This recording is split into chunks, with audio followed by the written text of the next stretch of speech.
Welcome to episode number 7 of This Might Not Work. This episode features my dear friend Dr. Chandrashekar DP, an educator, a philosopher. He won't admit that he is a philosopher, by the way, and the CEO of the Jain Group of Institutions. He is on a mission. Let me read out his mission. He's on a mission to impact 1 million children through his work by building a better schooling system in India. And this episode is, by the way, round 2. Round 1 was episode number 4, where we spoke about the education system in India. We spoke about leadership and also community service at large. And in round 2, which is this episode, we dive deeper into the national educational policy, which was the next big thing after COVID-19 in India in 2020. We talk about the educational system amidst the pandemic. We also dive deeper into leadership and communication from both an organizational and also from a youth leadership perspective, topics that are important to both Chandra and me. And speaking of this episode in general, it was a curveball. It's neither a solo episode nor an interview only format that I was riffing about in the previous episode. So I've been following up with him, asking him, "Hey, Chandra, what are the things that you would like to cover off?" Because he had put out a series of videos on the national educational policy, the pros and cons and everything in between, which was fascinating. And I wanted to talk about the national education policy, among other things, in this episode. And he was busy; he couldn't really respond. So right before the call, right before the interview, supposedly, he basically asked me, "Hey, Sunil, let's not do an interview only thing. Let's just have a conversation. It's like just two friends having a conversation," which was perfect. But I wasn't ready for it because I wasn't ready for the questions that he had for me. So, but I played along. I was like, "Sure, why not? Let's just go for it." And that's how the episode went. But I had fun. I enjoyed the conversation like anything. It was basically like two friends having an intelligent conversation on the things that matter the most to them. And I hope you find it valuable. Enjoy.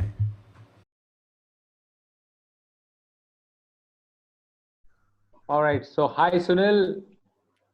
Hey, Nice Chandra. to catch up. Likewise, likewise. It's been a while. We did catch up last year, and Right. after that we did hope for a round 2, and round 2 did happen in 2020. But none of us anticipated what happened in 2020. Yeah, well, I think I must start off by saying nothing much has happened in 2020. I mean, I remember Jan and then I only remember September now. And this morning I read in the newspaper, September should be renamed as September. Yeah. So it's like that. But yeah, having said that, it's quite a ride this year has been for all of us, wherever we are, no matter which part of the world we live in. 2020 has actually brought us down. I won't say knees, but it has brought us down to our roots. We can actually connect and say that sometimes, I'm sure you also agree with this, in the initial stages of those lockdown times, the first month of lockdown, April, people said, wow, it's interesting that we could survive the lockdown with as little as staying at home all day. And we were busy traveling, picking up stuff, eating out, and doing what sort of things in the last 5-10 years of our lives. From there to now making peace with whatever little opportunities we get to go out and try to do our work and come back safe and secure to our homes. I think it's been quite a journey. Tell me about it. For me, it was personally quite challenging to stay at home. I kind of realized that I'm that person who doesn't want to sit idle at one place.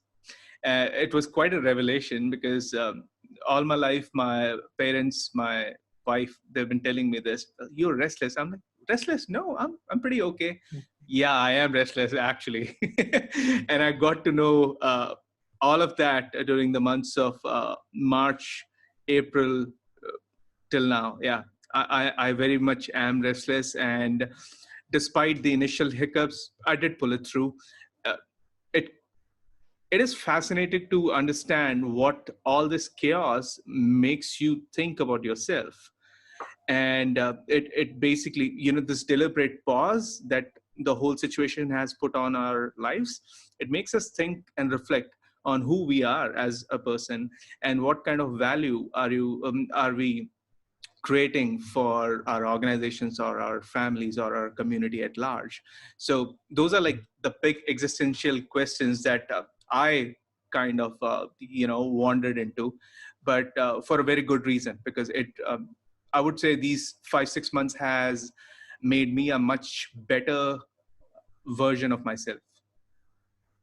Fair enough. I think that's very right, and I can resonate to parts of it when you say that it has made us to ask those tough questions to ourselves. We may not accept it in public, we may not discuss this with people around, but yes, somewhere I think all of us have reached that point in the last 4 5 months where we kind of touch base with ourselves with that question and ask where are we going and what next from here. And I think seriously, some of us have sat down and revised our plans Yeah. in terms of the next one decade or two. We have to now look at those simple important things and just keep it as simple as it possible, because I think that's all the moral of the story is just that keep it as simple as possible and keep going at it.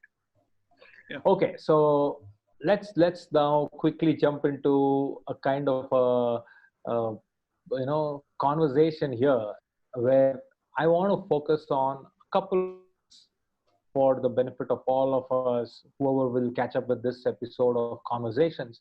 Unlike other episodes, we are not focusing here on a Q&A series where I'll be kind of asking you questions and you'll be answering, but it is more of discussion, a conversation. Mm-hmm. So we may cover a host of topics, Sure. but just to give a brief to the viewers, I think we will focus on a couple of things for sure. One, for what I know of Sunil and what he brings to the table. First of all, Sunil here is a great friend, and I think this friendship has survived last, I think, what, Close to 10 years. 2014, so more than 6 7 years Yeah. now. Yeah, Yeah. so 5 6 years it has definitely survived. And the beauty of this relationship between me and Sunil is we don't try to talk to each other every week, every fortnight, or every month, but at the end of the day we know that we are available for each other. So that's the best part. It's like, that there is somebody there. He lives in Delhi, I am in Hyderabad south, and Bangalore. So it's not about meeting, it's all about connecting. So I think that's one thing. And for all of you viewers, Sunil, apart from being a great friend, is an executive coach. He's also an executive coach, and he predominantly spends a lot of time training and, I will say, coaching and working with mid-level to senior level managers and leaders in organizations. And not only that, he focuses on developing organizations. So people make the organization. So when people grow, organization grows. So he focuses on developing organizations as well as an organizational development consultant or a coach. Apart from that, he also runs a massive, I must say, marketing and staffing international agency, predominantly with interest and focus in the Asia Pacific. So he is a man who kind of dons a lot of hats. But at the end of the day, straightforward, simple, sensible, and sensitive. And you will discover it more when he starts spending time on issues which really concerns him. So that's about Sunil. So thank you very much, Sunil, for agreeing to be here today and sharing this time with me. And I'm sure this is going to be a great ride for the next 45 minutes. Sure, man. Thanks so much for the introduction. And yeah, absolutely. We've known each other since 2014, 2013, and we've we've always shared a great bond and rapport. I have absolutely no base as to pinpoint, okay, these are the factors that make us great friends, but it is what it is. It's like two guys are friends just because they are two guys. There is Yeah. absolutely no reason to it. Okay, but yeah, I mean, I've met many people in life. You definitely are one of a kind. That's probably one of the reasons why we share a great bond together, and also the very fact that you always have a bigger mission that you are striving for, that always keeps me inspired, and look up to you for guidance, look up to you for some kind of inspiration whenever chips are down. And you and I, irrespective of who we are in whatever stages in life, chips are always down. It's not always up and up. There are times True. when we are down, and those are the times when we always look up to the people who matter the most, our friends, our loved ones. And you definitely are one of those who I look up to when chips are down, when things aren't really going well. But then I see Chandra, then I see other people who are doing well, and I'm like, yeah, I mean, life's good, life's really good. So thank you so much for being there. Thank you too. I reciprocate the same thing. So Sunil, to start with, I want to really get started by knowing your views or your kind of take on communication, the importance of communication. Why am I starting off with this is, as an executive coach, you deal, or rather you interact with a lot of people, and I'm sure they have their opinions about communication. So I want to talk about that piece, the communication piece in one's life, whatever may be our career, profession, or ambition. But I, for one, believe communication is definitely an important aspect of one's wholesome personality. So, Absolutely. can you talk a little bit about communication as you see it, and the role of communication in one's life? um, I see. So communication is, it's like a double-edged sword, to be very honest. uh, it is something that can make things okay for all of us. It it definitely can be something that can make or break things for us as well, if not done well, or if not utilized judiciously. And for me, so most of the clients, when they approach me for communications help, they're basically talking about public speaking or presentation skills. But communications is much beyond or much bigger than public speaking or presentation skills. Communication for me is clarity of thought, period. You have to have the clarity of thought to express what's bothering you, or express that idea that you want to convey to the other person, to get things done, to send a message across. It could be a message of love, it could be a message of hate, it could be a message of somewhere in between. That doesn't matter. Unless and until you don't have that clarity of thought, regardless of how well I train you to get on the stage, it doesn't really matter. I mean, you and I, we've had our share of experiences when people have gotten on the stage and blabbered for a good 45 minutes, wasting 45 minutes of our precious life, True. right? So I believe communication begins and ends with clarity of thought. And most people are under the assumption that, okay, maybe if they improve their English, they'll become better communicators. But that definitely is not the case. Having a greater vocabulary or lesser vocabulary has no correlation whatsoever to having the clear message sent across. It could be sent across via you know, via writing. You can communicate a thought via verbal, or yeah, I mean, yes, vocal and verbal. I mean, So, those be are it the, any form, but at the yeah, end of the day, as you rightly said, it's all about how are you able to clearly express your articulate. views, Yes, yes, right? That's very interesting, because you pointed out at the initial stage that people often mistake communication for good language skills, yeah, or good vocabulary, or confidence on going on stage and addressing people, right? And that's one aspect of being an effective communicator, no doubt about it. But at the end of the day, we should not mistake that to be whole and soul communication. Yeah.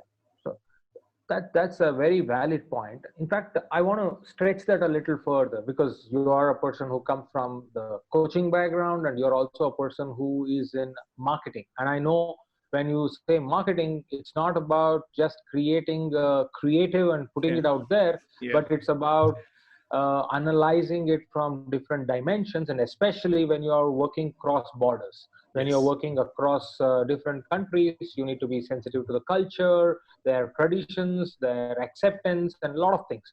So I want you to just talk a little bit, maybe for a couple of examples from your own work life, if you can share, about communication, and maybe the good side of it and the tragic side of it, if you blindside certain key elements of communication. So, Anything which comes. when it comes to good side of communication, I would say in organizations, especially the small and medium organizations, we tend to think of we tend to think of ourselves as, bigger than who we really are. Like smaller organizations, they want to operate more like medium sized organizations. Medium sized organizations want to operate like Fortune 500, Fortune 100 companies. But honestly, that is not how it works. Small and medium sized enterprises, they have to focus on not communication but over communication. And when I say over communication, I simply mean you have to make sure that there is not even a shadow of doubt as far as the plans are concerned.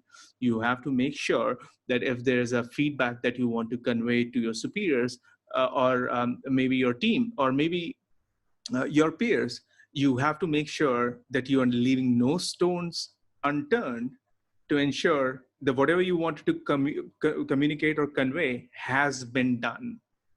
Because I think the biggest myth among leaders is the fact that communication has happened. Yeah. That actually is the biggest myth. And I think almost all leaders across small and medium size businesses, they suffer from this malady for sure. They presume that, okay, they've communicated, they've done their best, but no, they really have to go the extra mile. Why? Because it helps them develop the team around them.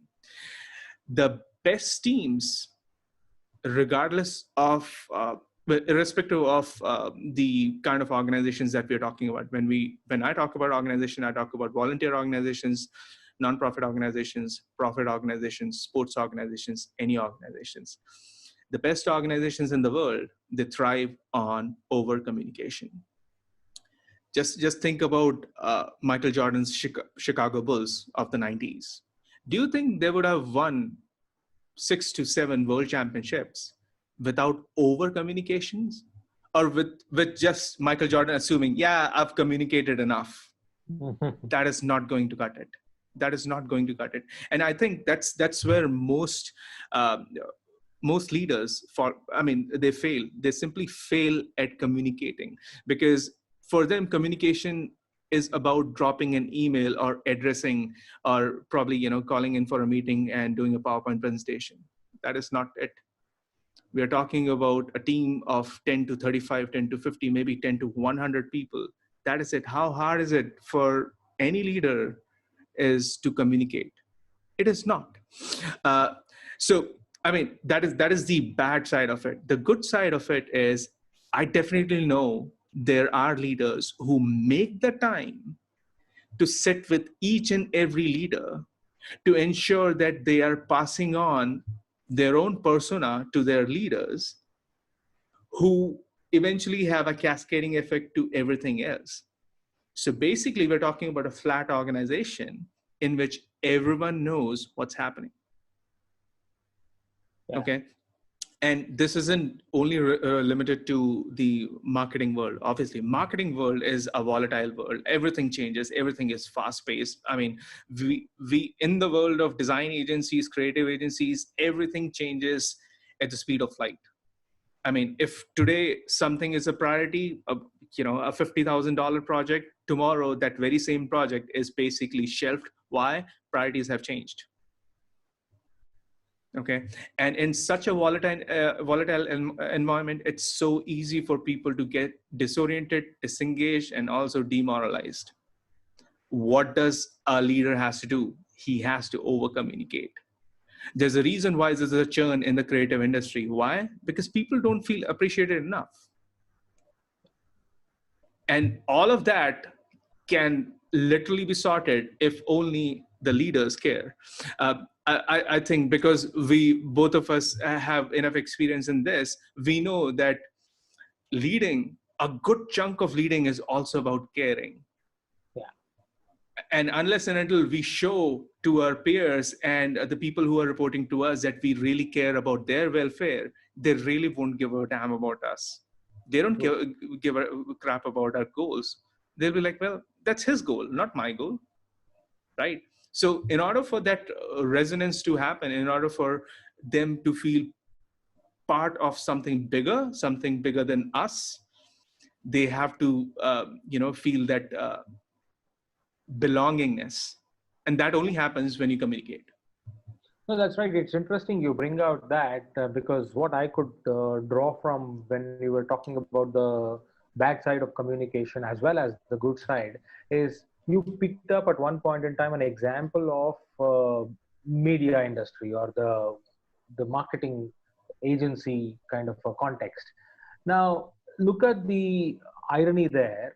Their business is all about communicating Yeah. the brand. And the project may lose its relevance overnight, but then in the business of communication, if there is under communication, that's where the problem comes. I mean, Yeah. that's a very, very important thing. And as the saying goes, it's often the obvious thing which is missed.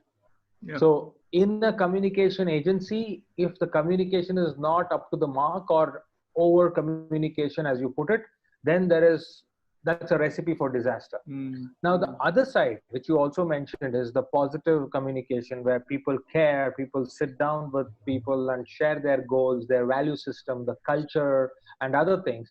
I think the one thing which all of us can take back is not only that some of the successful leaders are able to communicate with clarity, but they're also able to communicate with consistency.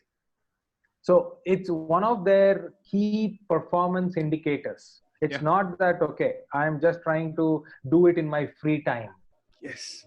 It's not that, when everything is going fine and I have extra time, instead of reading a book, I will now write a mail to my staff. That's not how it works. It's about that being a catalyst, that being a trigger point for things to be in place and on time. Yeah. I think Absolutely. that's where we need to focus on. So that's one thing. I think that kind of sets the context for me, because I really wanted to understand, because you meet a lot of these executives and talk to them, and I'm sure they come up to you with a lot of questions and challenges about as you said, they think they've already said it, but that's the biggest assumption. Yeah. So many times, and I've seen this. I'm sorry. Uh, I'm on backup. It'll come back. Don't worry. Yeah. So what I've seen many a times is, and over the past like 10, 15 years, several times, you send out a detailed email, let's say a creative a brief to, let's say, an agency or a different department within the same organization, maybe within maybe a different organization. Almost 99% of the time, someone is going to write back or call me back or call whoever is sending this creative brief back, asking, what exactly is the request? Okay. This happens after this person has spent almost 1.5 hours filling out that damn creative brief. Okay. Why do you think that happens? Very simple. People find it difficult to read. They find it much easier to understand and have someone explain during the call. Though chances are 50% of whatever they heard will be gone the moment they hang up. And then they have to resort back to the creative brief. Now, you see, this is where we are losing out on time. And this is the reason why leaders have come to believe that communication has happened. Okay, why? Because they want to be protective of their time for their own reasons. Obviously, I mean, they have to guard their time like anything. I mean, time is a very precious resource, but assuming that communication has happened is probably the biggest sin that they can do. This cannot happen within teams. Same goes for other aspects. Like, I mean, you yourself are like so involved in youth leadership and youth programs that involve communications. I'm pretty sure your experience would be somewhat similar, because there's, I mean, we discussed about this, there's an assumption that kids know how to talk, but communication, where do you think people are missing the point? Well, I think it's interesting you bring that out, because in the Young Orators program, what I normally do for schools and children of school going age, see, the biggest myth today is the assumption again that the current generation children are comfortable in communication. So they're not scared, they're exposed, they're well informed, and they can talk and get away with whatever they want to. Now, while I agree to most of it, but I don't agree to all of it. The reason is, see, being exposed, having confidence, and trying to communicate or trying to put across your point of view may be there, but at the same time, the clarity of thought. Mm-hmm. I mean, there's no point. It's like, if I want a bowl of fruits, the way you ask it is totally different compared to pass me that apple, right? Although apple is a fruit, you just cannot say that I need all of them. So the idea here, the point here is, children today take a lot of these things for granted only because the stress points are not put at the right time in their age. And I think that's the biggest missing piece in today's programs. Because whenever I meet these children, they are fantastic. I mean, you need to give them the direction. Let me give you an example. So there was this child, I don't want to name him. I want to preserve his privacy here. But the point here is, when I told him that you need to talk about your favorite holiday, all I had to do was to direct him towards, you have to speak about your favorite vacation or a holiday. Now, if I do that to adults, they'll just immediately remember one vacation and they'll create a speech and they'll come and speak. This guy, this kid, he comes back to me, not like tomorrow, day after. In 7 to 10 minutes, he comes back to me and he says, okay, you asked me to talk about my holiday. So let me, please answer me these questions. I said, okay, he's going to ask me about, should he begin like this or should he begin like that? Or it's like, you want me to talk about a holiday which I went with my friends, or a holiday which I went with my extended family, or with my school? You want me to talk about a domestic holiday or an international holiday? You want me to talk about whether I chose the destination or somebody chose and I was a part of the holiday? I mean, look at the options he's giving me. I don't think anybody else would have given me the option to that level. Why am I bringing this as an example is, this part is what people often mistake as, oh, the children are very confident. The children are very capable. The children know it more than what I know. Yes, that I agree. They may be well informed, they may be well exposed. But the real challenge begins after you have answered that part. When I say, okay, talk about a holiday which is domestic, which you went with your family, and where your parents chose the location and not you. Now I've answered all his questions. That's where the real challenge comes. Yeah. Now that's when he will start scratching his head and saying, so what do I tell? But 9 out of 10 times, people don't even get there. People just say, okay, the minute I ask a question, children are asking me back so many options. That means they are well informed, they're capable. We don't have to train them or teach them. Now, the real problem here is, in the maybe 90s and 2000, early part of 2000, this piece was missing. So when you tell a child to do something, the child is bending the head and going back. Whether he or she knows it or not, they will do it, or they won't do it. but they won't ask back a question. Today in 2020, people will not bend down and go before they are clear about what you want them to do. So that is exactly what I'm trying to tell you is when it comes to communication, people often mistake it as packaging. Communication is not just packaging. Communication is performance with packaging. Mm. Mm. That's So powerful. that's the piece which I wanted to put. Good, you brought that topic about the Young Orators program. But I want to ask you a follow-up question here because we are Sure. discussing that. Is in your experience, in your personal experience, what do you think is missing when it comes to children's ability to communicate completely? Now, I see children communicating in a piecemeal manner, but they are not completing the communication. So they, again, the same problem that they assume a lot of things that it has taken place. So why do you think the current generation is going through that particular challenge? Okay. Okay. So but I'll say this purely from my personal experience. And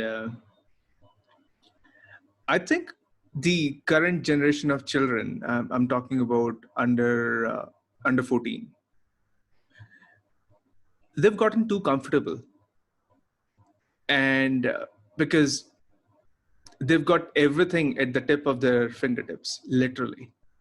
If they want to eat, they can order something from their favorite app. If they want entertainment, fingertips. If they want to watch a movie, if you recall our childhood days, I mean, it used to be an arduous task to do any of that, right? Now, when these circumstances change in such a drastic manner in which we really don't have to etch out a block of time from a calendar to make a trip to the video store to rent out a video so that we could watch that movie with our family, when everything can be streamed from your phone, in a way we've kind of ruined it for our kids. I'm not saying that all this technology is bad, it's good for sure, but the very fact that everything's so conveniently available to them, it just, I mean, there is absolutely no incentive for the kids to work hard. And because instant messaging is such a race these days, I mean, I'm like amazed and blown away with the fact that my son, he doesn't have a WhatsApp account, he doesn't have a phone, he uses his laptop to communicate with his friends using Microsoft Teams, instant messaging. Why? Because all of his friends, like 10-year-olds I'm talking about, they're like, they have an iPad or a laptop with them at all times. Okay, they're instantly messaging each other. Now, if that is the level of communication going on, the instinctive response of almost every one of my son's peers, their parents will be, well, these kids are smart. Yes, they are. They know how to communicate. Yes, they do know how to communicate. But if someone were to ask them, hey, why don't you explain to this group or explain to the entire class about your experience during the lockdown days, they'll fumble. Why? Because during the lockdown days, all they did was stream, they chatted, they attended their online learning classes, and that's all. There was no exposure given to them as far as getting on the stage and expressing themselves. Yeah. I mean, that is the vital part. People say practice makes it perfect. Yes, I get it. But where is the practice when it comes to allowing these kids, this demographic of kids, to express themselves? Because, like I said, communication is all about clarity of thought. Unless and until they get the platform, and platform doesn't have to be a stage per se, but uh, when I say platform, I only mean creating opportunities, creating measured opportunities. It's not about giving them 30 minutes of stage time. No, 2 minutes, 3 minutes every day, maybe every other day, allowing them that opportunity or encouraging them to, hey, talk about this. What do you think about this? Even, parents sitting together, dining table, post dinner, maybe they can have a conversation, allow kids to talk. That happens, or maybe that used to happen back in our days, or maybe a generation after that. But my kids' generation, I'm really not sure if that is, we're doing enough of it. My wife's a teacher, so she ensures that that does happen. But is that happening everywhere? I'm really not sure. And so I think that is the kind of practice that's missing. And which is why people of that demography are kind of struggling. Not all of them are struggling. They may be very confident, but put anyone under the spotlight. If they are unprepared, if they don't have enough practice of it, they will falter. They won't be perfect. And that, in one way or the other, impacts their self-esteem, at least for a brief while, for sure. And if we continue to ignore it, it just may become a long-term thing, which is what we want to avoid. Yeah, true. I mean, very, very nicely explained. I mean, maybe because of your depth of understanding of where exactly the missing piece is, or the link is, I think that was very nicely put. And I completely agree with you, but I want to kind of segue into the education at large, because we have spoken about communication, but when we are discussing about young children, when we are discussing about the budding minds, education and education system at large plays a very important role. Yes. Okay, and I'm not talking about cities. I'm not talking about private schools. I'm not talking about those opportunities which are coming the way of children who are in Delhi, Bangalore, Bombay, or other places. I'm looking at the overall infra and the edifice of education. So I want to know, now that NEP has come and the new education policy is talking a little uh, vocal. I mean, they are very, very vocal about providing more and more opportunities for children, being flexible and other things. What do you think is your view on NEP, as well as you want to speak about educations and its importance and impact? Please go ahead and talk, and maybe we can have a conversation there. Okay, you're asking this broad, big question to someone who's been relatively ignorant about current affairs in general. I came to know about NEP through other people, simply because I don't read the newspaper. Um, but I did look into it, and I also checked out the video series that you created for NEP. I'll put the links into the show notes for sure. That was very informative, and from so far, I think it's a promising glimpse of what's to come as far as the education is concerned. Uh, the very fact that MPhil has been discarded, that's good news. That is good news. You know what? I wasn't able to do an MPhil full time, so I did 3 master's degrees. I mean, talk about someone who hasn't been able to do a PhD because of the MPhil thing. So that's good. I also reviewed some of the other changes that they are bringing. All of that is very good. Emphasis on vocational education is superb. I mean, it's like 10, 15 years too late, but doesn't really matter. Now is a great time to start. Uh, the cons would include, I think it's too grand a plan, and the entire nation is looking into NEP as if it's the next best thing, which definitely will be putting a lot of pressure Yeah. into the people who are responsible for implementing this plan. Okay. And all that pressure is definitely not good. Okay. So maybe, of course, I'm pretty sure they will be coming up with a phasic approach to the implementation bit, but whatever needs to happen in a slow, systematic manner. And I also believe that the education ministry should do its due diligence to educate the masses, so that the masses are not carrying unreasonable expectations. we don't, the worst thing that happens to us is 3 years down the lane, everyone, including teachers, including students, are basically cussing this new education policy. Why? Because it didn't work. They are not seeing it working. It's a beast of a plan to implement. Okay, so with all great plans comes great responsibilities, and the responsibility is with the education ministry to implement it. It won't be flawless. Yes, there will be many hiccups, but one thing that they need to do is they need to educate the masses at each and every step. Otherwise, we'll simply be a nation. 5 years will go by and people will be like, yeah, there was this national education policy that came up in COVID 2020, right? What happened to that? They will be living that, but they still wouldn't notice. And that actually is our government's, I'm not talking about the governing party, but our policymakers' biggest flaw. They fail to educate. They come up with very good plans, but when it comes to implementation, they have to communicate with each and every step where they are faltering, where they are succeeding. Because unless and until they don't do that, nobody else is going to do that for them, right?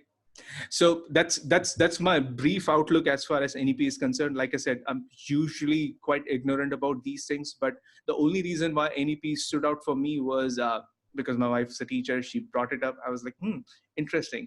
I looked up the internet. I found many contradictory pieces written about NEP, against NEP. Then I found your videos. Those were enlightening. In fact, your videos were the chunk of NEP knowledge that I imbibed, which were simply because they were actually very educational. Okay.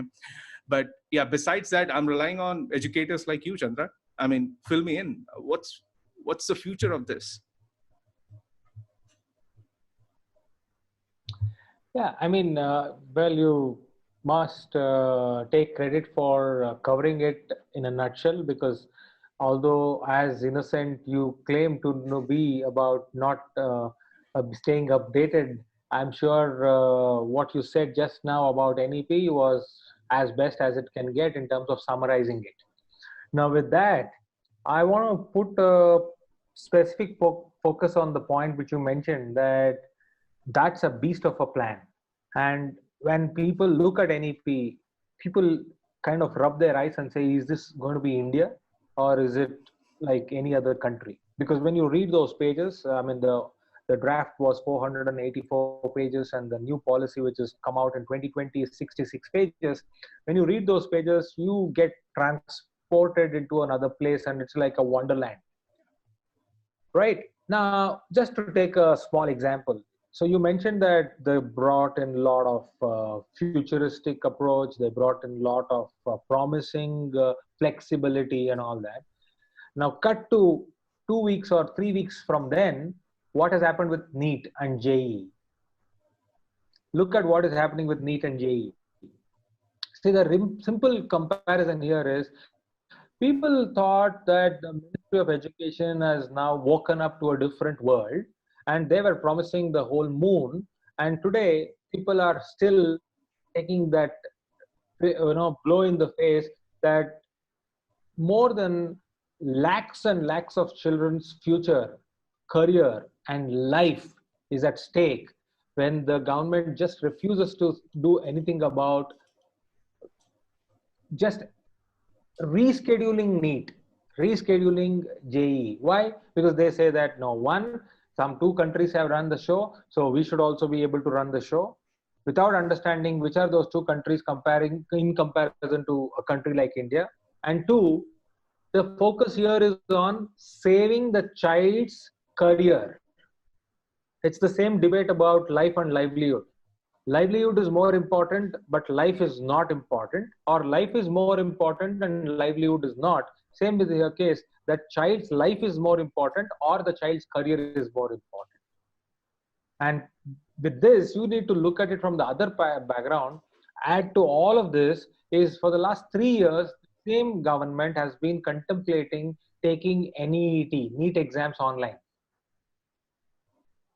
Yeah. I mean, this was their golden opportunity to say that this is the time we are going to push the button and say we are going to do NEET online so that we experiment. And I'm sure, as you said, the country would give the benefit of doubt to them and policymakers saying that fine, you are operating under extraordinary circumstances, you don't have to be 100% perfect, but at least even 90% perfect, we are able to digest it, right?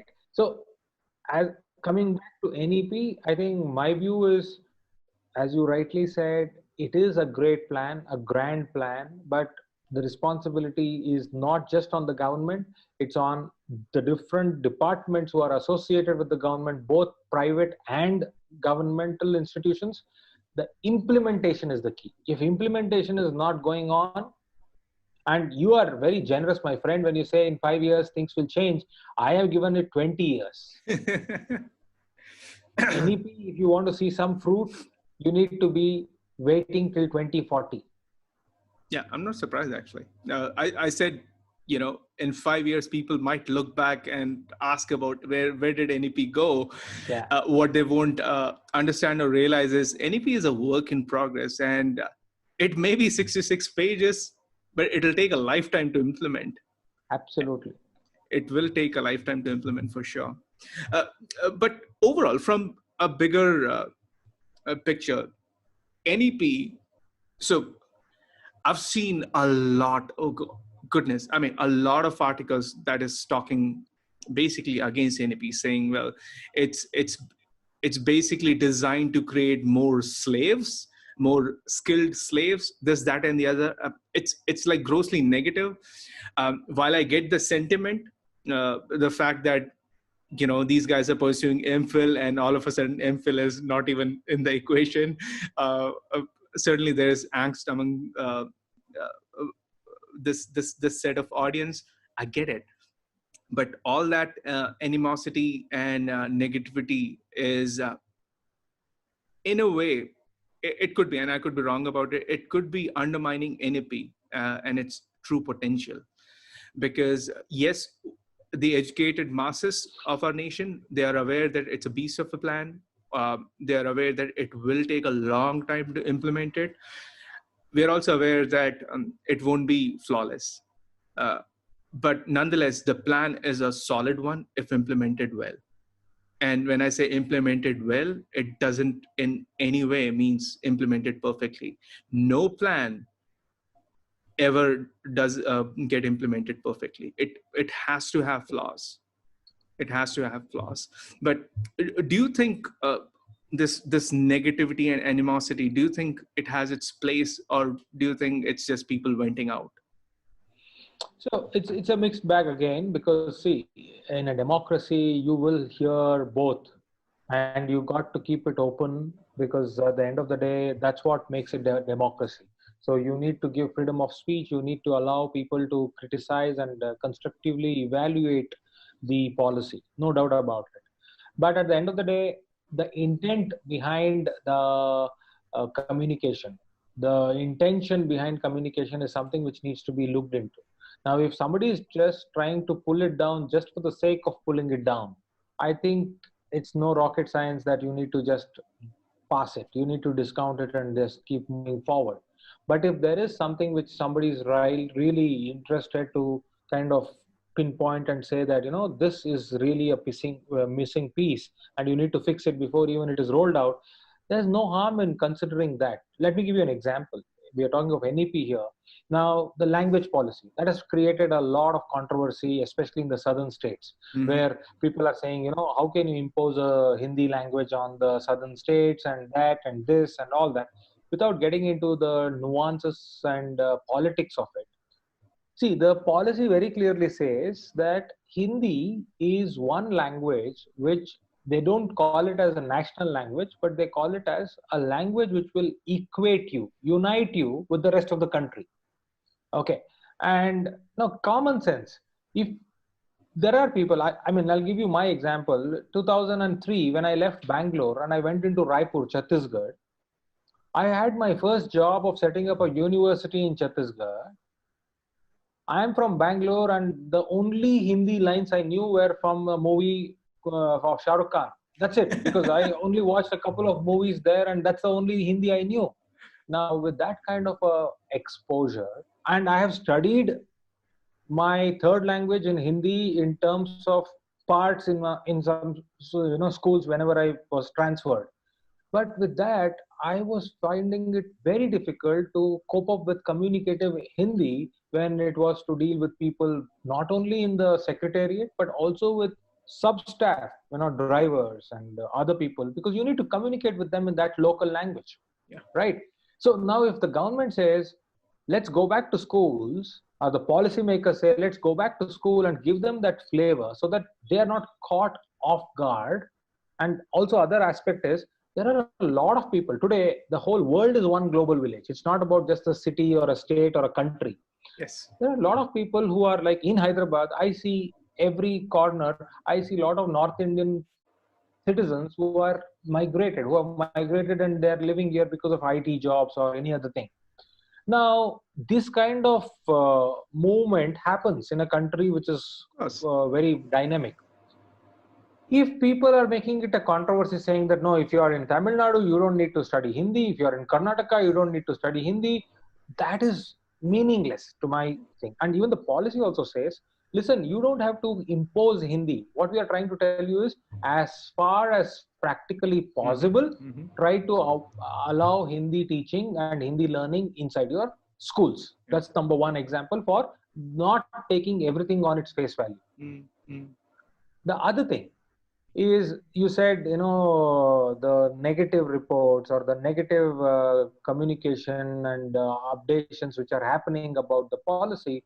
The other thing which I want to draw your attention to is this 5 plus 3 plus 3 plus 4 system, where they said that the whole school is now getting reorganized, where you had a kindergarten and then you had 1 to grade 10 and then you had 11 and 12, is now for the first time the 0 to 6 year age group for children is brought into the overall gambit of a main school.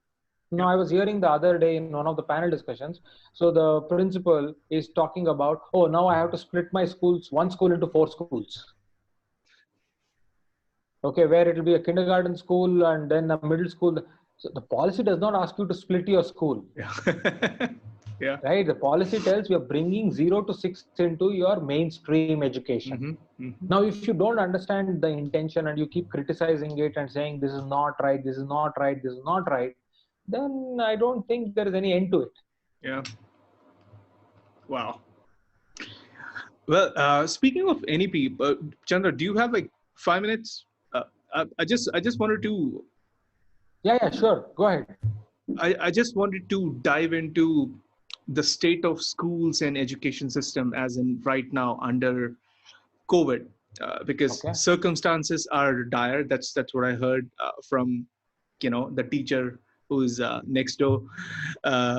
What do you think is happening with the education system, and how do you think, how impacted is the education system right now? You mean due to COVID? Due to COVID, yes. Yeah, so let me not sugarcoat my words here. Let me be very candid as possible. See, especially education in terms of brick and mortar education is definitely in a disarray. When I say that, look at it from 3 dimensions. First is when it comes to teaching and learning.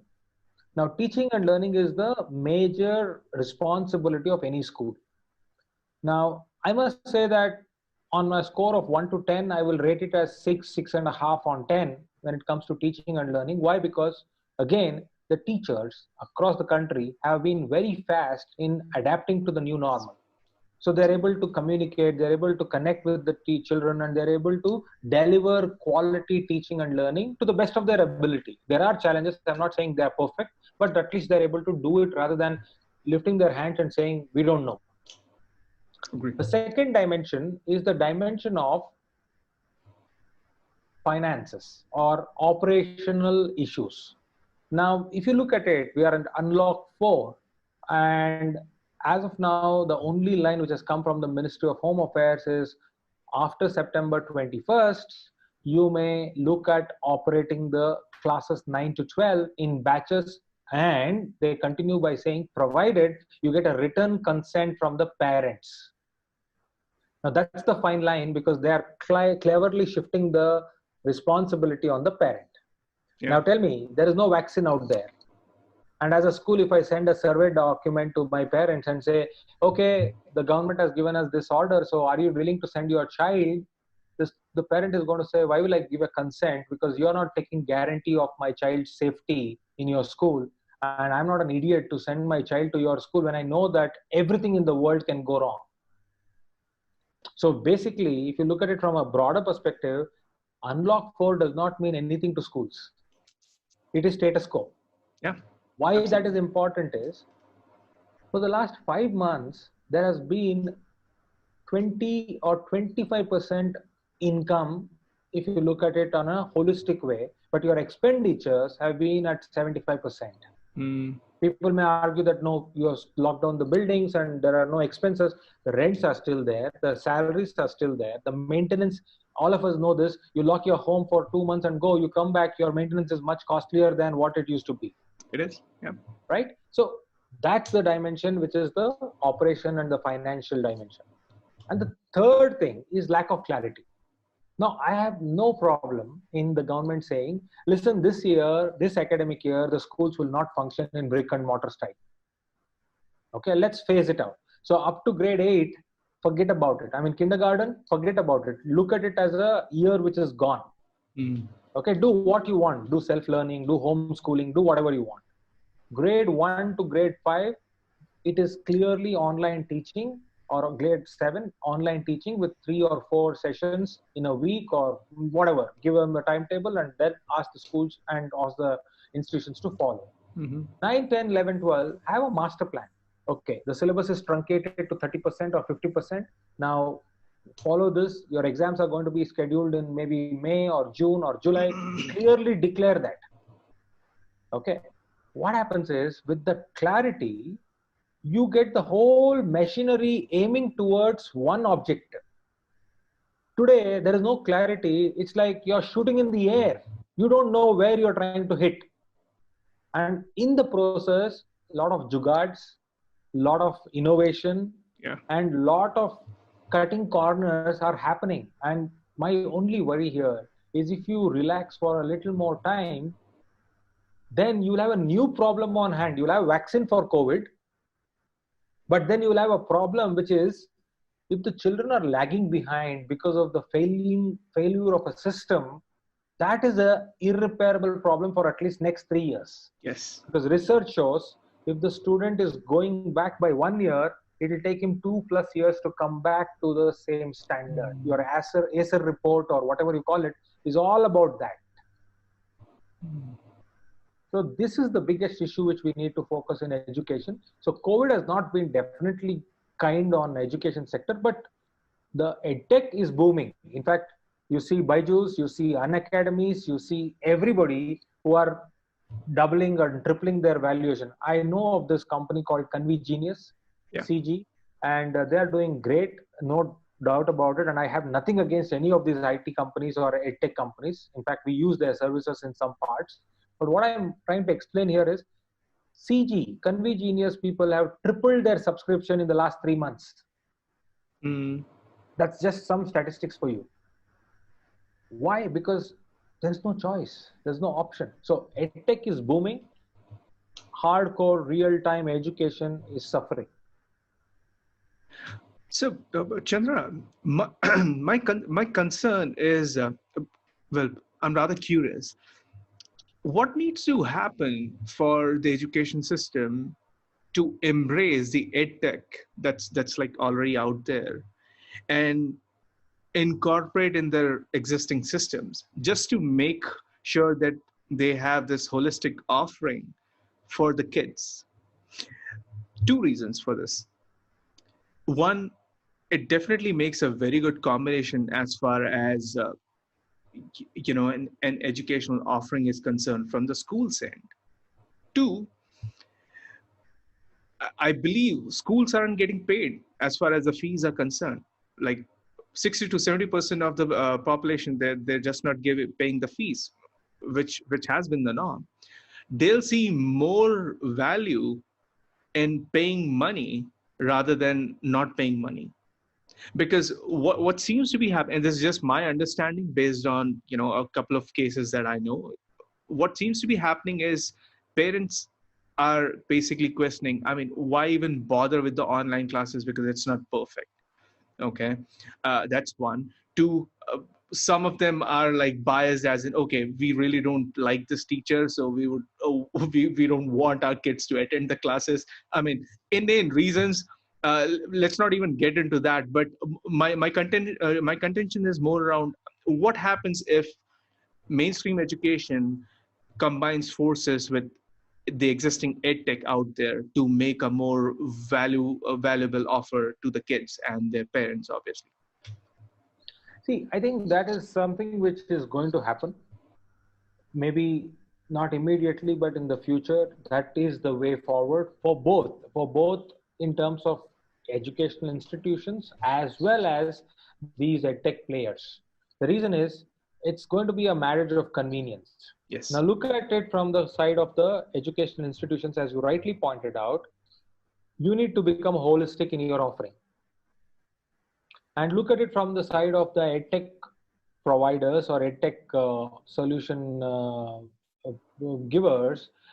They need somebody to anchor their offering on, because at the end of the day, in our country, even to this day, your school leaving certificate is the certificate which is recognized, Yeah. Yes. not the certificate which is from Coursera or Unacademy. That is true. Yes. Right, so it's a marriage of convenience. Mm-hmm. But how is it going to happen? Who is going to call the shots? Is it going to be a win-win, or is it going to be a lopsided one? Is something for the time to play out, because the way it is going right now, educational institutions are not having strength at the bargaining table. But the minute situation becomes near to the normalcy, where children will have to come to schools, and those things will start happening, then I think the correction will start to happen. But let me tell you other side of it. Already some of the established serious players, and when I say established and serious, it's not about scale, it's about the vision and the kind of passion they have to Mm-hmm. operate an institution. These people have already realized it, and they've started investing in preparing and creating their own learning management solutions in association with some of the best offering people in the market. So if that happens, then an institution will be holistic in its offering. So Mm. those days where you have 200 children or 500 children in your school, and all 500 will have to attend your school at one shot, I think are numbered. It'll stop sooner. Now it's all about convenience and classrooms being flipped, where children can learn anywhere, anytime, and teachers can connect with them. So a lot of those things will start happening. Yeah.